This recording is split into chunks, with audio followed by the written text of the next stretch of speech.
And welcome. David Levin here, Raise Your Inner Game today.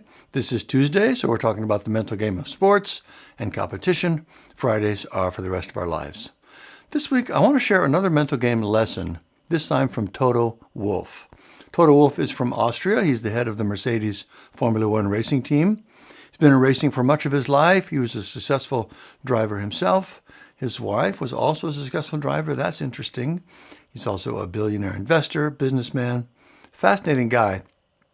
I've also mentioned him a few times here before. He's the person who said, "I've never seen a great driver who wasn't also a broken person."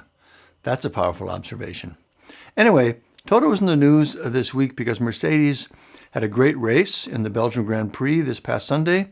They came in first and second. That's rare.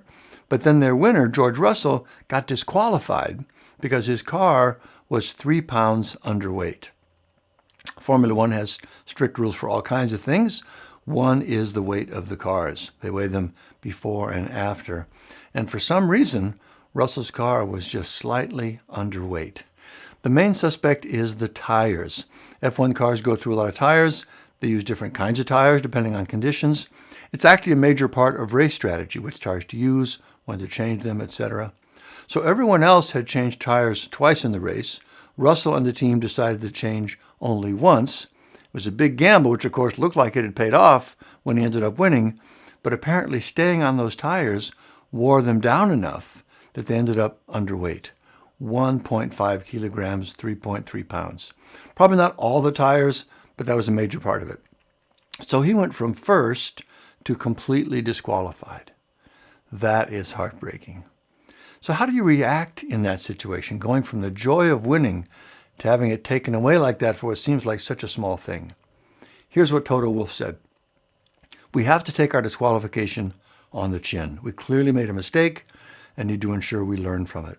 It's frustrating. We can only apologize to George, who drove such a strong race. Despite the disqualification, there are many positives we can take from this weekend," and he went on to list them out. All of that seems exactly right and fair-minded, but man, the frustration must have been intense. It was so impressive to see him be so reasonable and measured. So how do you do that? How can you regulate your emotions in a difficult and upsetting situation? To be fair, in his case, some of it is likely wiring. He does seem like just a particularly stoic person, just at baseline. I saw a video of his reaction when they won, again, both first and second, and you would have had no idea something great had just happened. I saw no evidence of that on his face. I'm also reminded of a billboard from a German restaurant back when we lived in Minneapolis. It was the Black Forest Inn, I believe. We loved that place, used to eat there all the time. But they had a billboard that said, "Most people find our food delicious. Germans find it surprisingly adequate." Now, he's Austrian, not German, and I wouldn't want to generalize in any case, but there could be some of that, just wiring and culture. And of course, there's a natural variation in all of us. Some people are more emotional than others and are more controlled by their emotions. You see that in athletes all the time. Some seem like they're cool and focused. Others are very hot and volatile, and it tends to hurt their game. So how do you learn to control your emotions? And can it even be learned? First, yes, you definitely can learn to control it, or at least make it a lot better. One way athletes do that is through changing their perspective on their performance. When you hear athletes talk about the work they've done to improve this part of their mental game, they usually talk about learning to have a different framing for it. They work on putting their performance into a larger context, for example, the bigger picture of their life and the world, their family, all of that. They reframe that it's not about the outcome, which they can't control, but only about the effort and the process.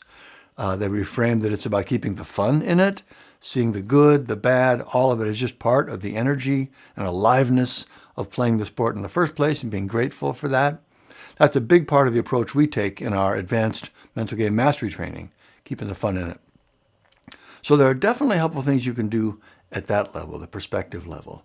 But it's even more effective to go one level deeper and learn to interrupt the emotions in the first place, not even engage with reframing your thoughts, because the danger there is that you do that work, that reframing, in your head.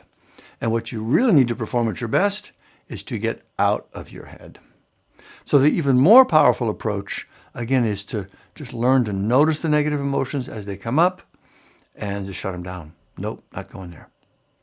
It takes a bit of practice to do that, especially when things get more intense, but you can definitely do it. That's what our main Sports Academy training is about, and it is super powerful when you do.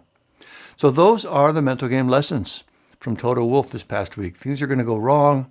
Mistakes are going to be made. Bad things are going to happen that are entirely out of your control. And by the way, the higher up you go, all of that only gets more intense and high pressure. But if you can learn to keep things in perspective and control your emotions, you can continue to be successful, be the kind of person you want to be, and feel good about the difference you're making. To learn more about our mental game training, both the Foundation Sports Academy and the advanced training that gets into the reframing work, there's a link here in the notes, raiseyourgame.com. Otherwise, that's it for this week. Thank you. Keep up the good work. I'll see you next time.